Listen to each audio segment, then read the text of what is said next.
And so, by the way, this is, in case you don't know, this is CS, week CS for education, which is computer science for education.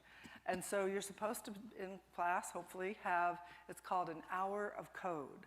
We should be teaching as many students as possible how to code. So the question is, when do you start teaching people how to code? When? Well, take a look what we've got going here. It's under the little black cloth. Here is a great toy that you don't have to worry about whether your kids are learning anything. They are actually going to learn how to code, starting at age 5. And let's see if I can get this thing to turn on, slide to unlock. You can see what a little genius I am here. So this company is called Play-I, and I discovered them by accident. I was really excited to discover them. They're located here in Palo Alto, and the 2 founders are here in the audience. In case I mess up, they're here to rescue me. And I just thought I'd show you what this wonderful toy can do. So just watch. See, I'll just push this button here. There it goes.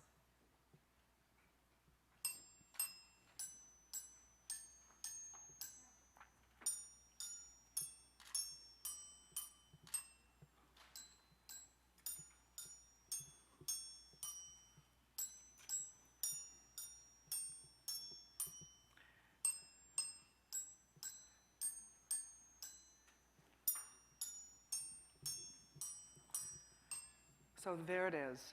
But it does more than that. Let's say you get tired of listening to Twinkle Twinkle. I'm not sure what's happening over there. If you do get tired of listening to Twinkle Twinkle, you can actually reprogram this yourself. So who programmed Twinkle Twinkle? Can the kids program that? Learn to program? I don't know if they can program. I think it comes pre-programmed with Twinkle Twinkle. So the idea is to teach them how to do The idea is to teach them how to change what song this device is making so that they can do their own thing. So I'm going to give you like a little demo, okay, here, on how to do this. And here's just one. Uh-oh. Let's see if it behaves itself. So what I'm going to be doing here is I'm just going to push on one of these little A things, and then I'm going to push on this arrow thing, and push on another A thing. And what it does is it's going to repeat some of the sounds. And you can see up here, it's going to play the scale, or hopefully will play the scale here.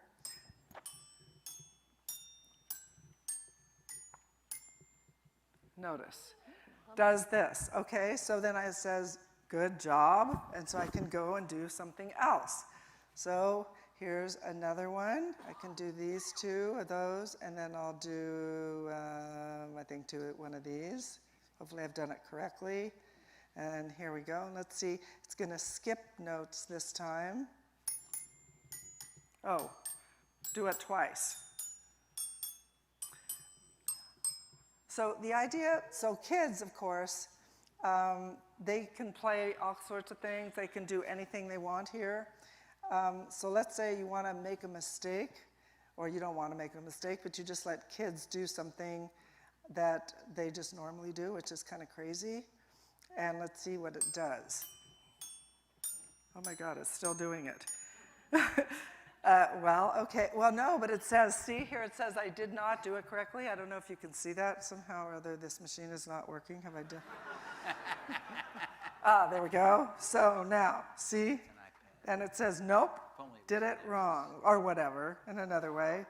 But the idea is to have kids learn how this type of a tablet can control a device like this.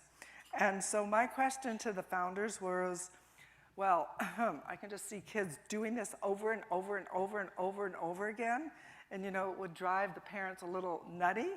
So apparently these devices are going to have a personality, and the personalities can be, one of them would be like, enough already.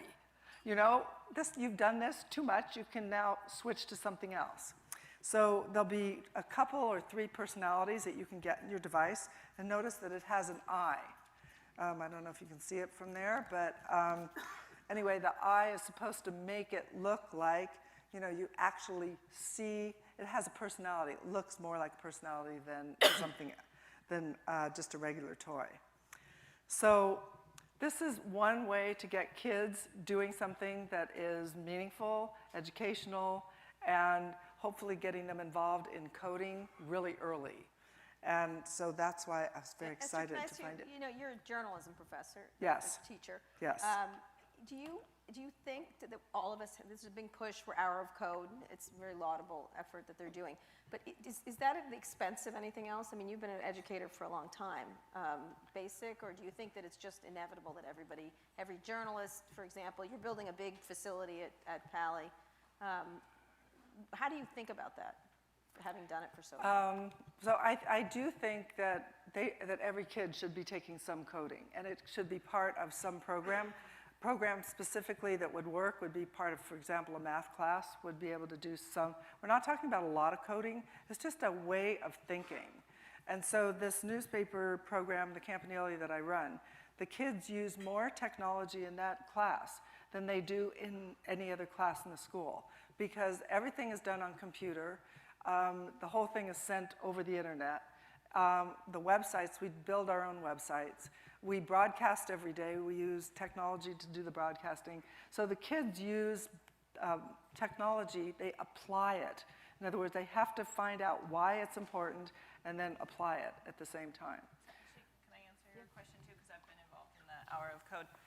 I mean, I think it's really essential for us going forward that we do teach coding in schools and that we pretty much have everybody learning to code. And it is a problem right now that it's seen as an optional skill. And if you think about the world and you think about how it's going to change over the next, if you have a elementary school kid, how's it going to change over the next 15 years? Where are all the jobs going to be? We do so many things to make our kids successful. Why not give them an education about how to really be successful in the digital world? And that would be having basic coding experience. And the other thing that I actually learned in this Hour of Code, which I had never really thought about before that I think is really important, is making it a mandatory required class, which, by the way, we all learn like physics and chemistry and biology and math and spelling, which, you could argue potentially computer science is more important than any of those other things. I mean, they're all important, but it's certainly an important skill going forward. And the thing I realized with this Hour of Code is it actually makes it so that all the people who have not participated, women, brings diversity. If everybody is getting that training, then suddenly everybody has that exposure. Everyone is teaching for all genders. You don't have these expectations that it's a more male type of field, because by definition, everybody is taking this class, everybody is exposed to it. I couldn't agree with you more. I mean, I think that if you think back to the Middle Ages, when people didn't know how to read, you had your monk or your priest who would read for you. And, education, you didn't have to be educated. No, if you were educated, it didn't mean you had to have to read. Then we made reading a mandatory subject, and now if you don't know how to read, you're not educated. I would argue that if you don't know how to code, understand code, it'd be like the same thing as not knowing how to read back in the Middle Ages. I'll tell you a true story. 15 or 20 years ago, I was stunned when my oldest son came home from high school and said, they've gotten rid of wood shop, which used to be what every boy at least used to have to take, and they are going to teach us HTML this semester, and we're going to have to make a web page. This is a long time ago. Wow. This is way before this wave recently. And I said, there are these things like Dreamweaver or whatever they were at the time, where you can just make you don't actually have to know the underlying HTML code. He said, oh no, they won't let us use that. We have to actually hand code. Yep. It was a simple website. There were no unsimple websites in those days, but they were graded on it, and it was mandatory, and that was part of graduating. At his particular high school not in California, but in Maryland, quite a while ago. So I do work with Dean Kamen and the First Robotics, and if any of you have kids, I highly recommend you look at First Robotics, because it takes kids, and high school kids, and teaches them how to think differently and go to work on a project and educationally. And I'm so delighted you showed Little Bits, because I'm a huge fan of Little Bits. I mean, I I've got them all over the place. I'm glad I didn't bring them because you had them, but I think that's absolutely fabulous. I also have the Raspberry Pi, which is just as interesting and for a little bit older. But anyway. So one of the things I'm trying to promote actually is journalism in schools all over the country, actually all over the world, because I think the skills a journalist has are skills that 21st century students need. And those are skills on, first, how to search, how to understand what you get as a result of a search, and how to figure out what's most important, and then also how to write. And we all need to know how to write for the web, and so that's another thing that I've been pushing in addition to the CS computer science. So in this building that Palo Alto is opening, I don't know if you know that in the spring of this coming year, they're opening a 27,000 square foot media center in Palo Alto. It's the first of its kind in the country for a high school, and we're pretty excited about it. And so part of that program includes all these journalism programs, all these students. We have about 600 kids taking journalism, and it will also include computer science. So that's part of the whole thing, so that you can, the kids that are doing CS will also be part of the whole program.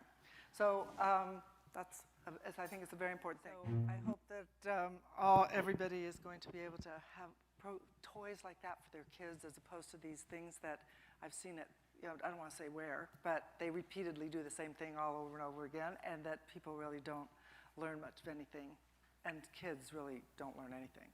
So thank you very much, and happy to be here.